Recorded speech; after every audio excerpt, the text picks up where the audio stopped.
दोस्तों, आपने कभी सोचा है कि जब इंसान मर जाता है तो उसके साथ क्या होता है? क्या करने के बाद दोबारा आत्मा गर्भ वापस आती है? आखिर मरने के बाद शरीर में क्या बदलाव आते हैं? क्यों मरने के 13 दिन बाद 13वीं बनाई जाती है? मरने के बाद आत्मा कहाँ जाती है? आत्मा के साथ क्या होता है? अगर आप भी इन सारे सवालों के जवाब जानना चाहते हैं तो चलिए फिर आज हम आपको बताते हैं कि हर कोई यही जानना चाहता है और यही जानता है कि जिंदगी एक बार मिलती है, लेकिन हकीकत तो यह है कि इंसान को मौत भी एक ही बार मिलती है।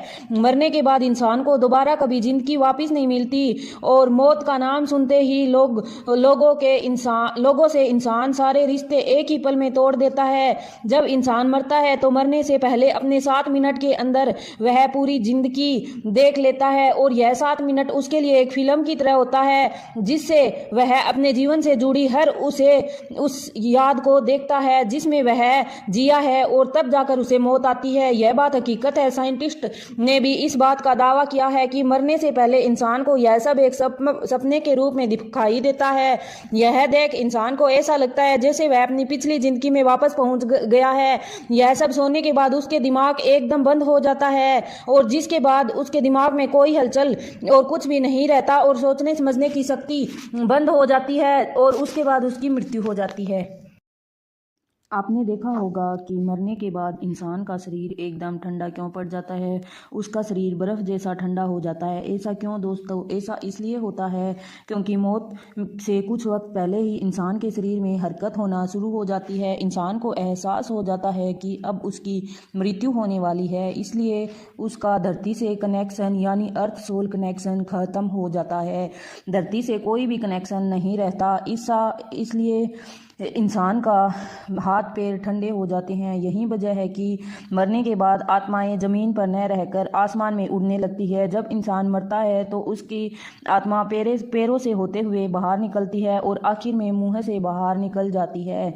ऐसा कहा जाता है कि जिसके कर्म जैसे होते हैं उसकी आत्मा वैसे ही बाहर निकलती है। यानी कोई इंसान अच्छा है तो उसकी आत्मा बड़ी आसानी से शरीर से बाहर निकल जाती है। जो बुरे कर्म करता है उसकी आत्मा बड़ी मुश्किल से शरीर से बाहर निकलती है। शरीर को बड़ी मुश्किलों का सामना करना पड़ता है। इसलिए आपने देखा होगा कि बहुत से लोग मरने से पहले बहुत ज़्यादा बेचैन और परेशान रहते हैं और और उनके शरीर का रंग पीला पड़ जाता है। यह सब आत्मा निकलने की वजह से, यानी आत्मा इतनी आसानी से शरीर से बाहर नहीं निकलती क्योंकि आत्मा का शरीर के साथ एक गहरा रिश्ता होता है।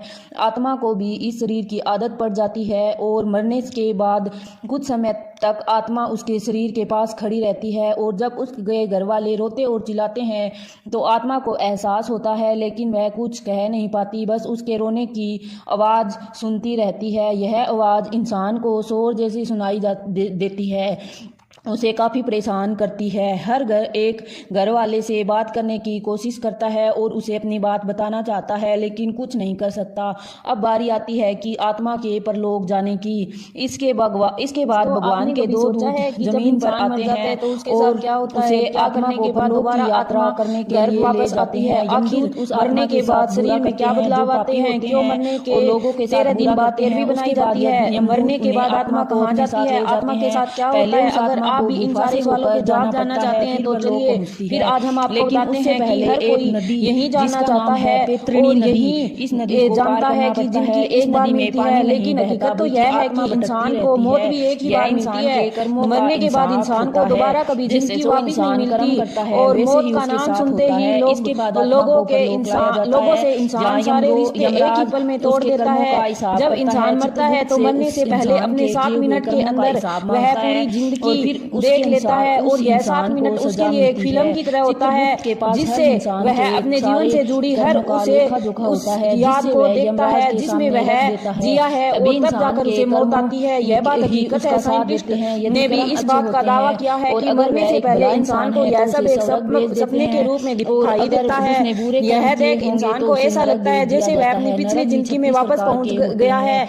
यह सब सोने के बाद उसके दिमाग एकदम बंद हो जाता है और जिसके बाद उसके दिमाग में कोई हलचल और कुछ भी नहीं रहता और सोचने समझने की शक्ति जब बंद हो जाती है और उसके बाद तो ऐसे लग रहा था जैसे किसी मुलायम कपड़े को कांटे के ऊपर से खींचा गया। मुझे बहुत तकलीफ हुई। उसके बाद मुझे परलोक ले जाया गया। वहाँ रास्ते में एक नदी थी जिसमें आग और बहुत सारे कीड़े मकोड़े थे। और मुझे उस नदी को पार करने के लिए कहा गया। मैं उस नदी को पार नहीं करता तो यमदूत मुझे मारते। मैंने बड़ी मुश्किल से वह नदी पार की। फिर मैं परलोक पहुंच गया, जहां एक बहुत बड़ा दरवाजा था और दोनों यमदूत बाहर ही रुक गए, और जहां अंदर यमराज बैठे थे उनकी आवाज़ बहुत ही खतरनाक थी। मेरे होश उड़ गए। उन्होंने यमदूत से कहा कि इसे क्यों लाया गया, इसका तो अभी वक्त ही नहीं हुआ। फिर आंखों पर पर्दा डाल दिया गया, और जब मेरी आंख खुली तो मैं अपने घर वालों के बीच में था। पहले यह एक सच्ची घटना है जो आज से 10 साल पहले हुई थी। एक ही नहीं बल्कि 2 साल में एक आधी घटनाएं ऐसी हो जाती है। साइंटिस्ट के सामने ऐसी घटनाएं लगभग आती रहती है। जाने कितने लोग मौत को छूकर वापस आ जाते हैं। बहुत से लोगों का कहना है कि जब वे मर गए तो एक अलग ही दुनिया में पहुंच गए, जहां बहुत रोशनी थी, जहां लोग कहने लगे कि अभी तक इसका वक्त ही नहीं आया। ऐसे बहुत से लोग हैं जिनके कहना है कि मरने के बाद उन्हें एक अलग ही खुशी का एहसास हुआ, साथ ही उन्हें बहुत प्यार भी मिलता है। क्या आपने कभी सोचा है कि मरने के बाद इंसान के शरीर को अकेला क्यों नहीं छोड़ा जाता? गरुड़ पुराण में बताया गया है कि अगर डेड बॉडी को अकेला छोड़ा जाए तो उसे बाहर की बुरी शक्तियां अपने कब्जे में ले लेती है, और आत्मा पर बुरी शक्तियां, भूत प्रेत आदि का कब्जा हो जाता है, और वह पूरी तरह से आत्मा को अपने वश में कर लेते हैं। इसलिए मरने के बाद दिन या रात किसी भी समय डेड बॉडी को अकेला नहीं छोड़ा जाता। 13वीं तक पिंडदान क्यों नहीं किया जाता? इससे आत्मा को क्या फायदा होता है?